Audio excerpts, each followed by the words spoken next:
basically, when we're looking at a set, so we could have X's and Y's, could be our set. You know, we could have a chart that had 3, 2, 4, 7, 8, 9.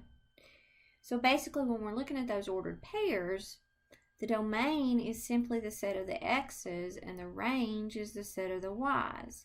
So when we're looking at those and I ask you, I say, well, what's the domain? You would just say 3, 4, 8. If I said, well, what's the range? You would say 2, 7, 9. And that's very, very simple if you have a finite set of points.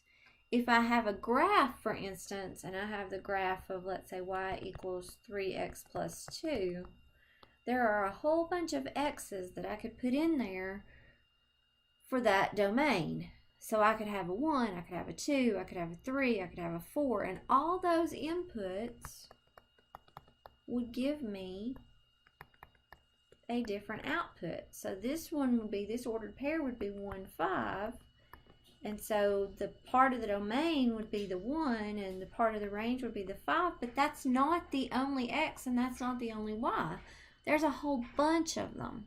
So when we're trying to find the domain and range of something that's not finite like that, we have a different process, and we'll look at that in a different video.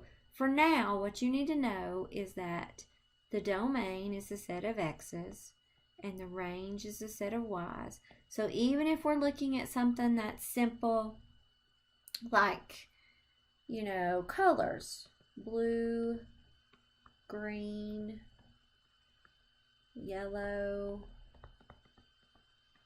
red.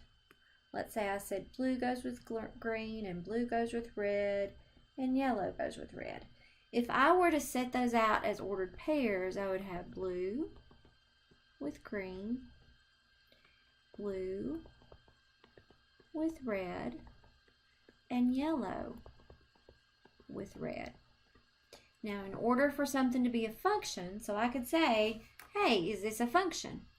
The x's cannot repeat themselves for it to be a function. So since I have a blue and a blue, they're repeating themselves. The x's are repeating themselves. So this is not a function. This is simply a relation. So functions are just special kinds of relations. So this is not a function. If I said list the domain, you would say, well, the domain is a set of blue and yellow. So it can have a domain even if it's not a function. The range is the set of green and red, because the domain are the x's and range would be the list of the y's. So that's it in a nutshell. The domain is simply all of your inputs. The range is simply all of your output.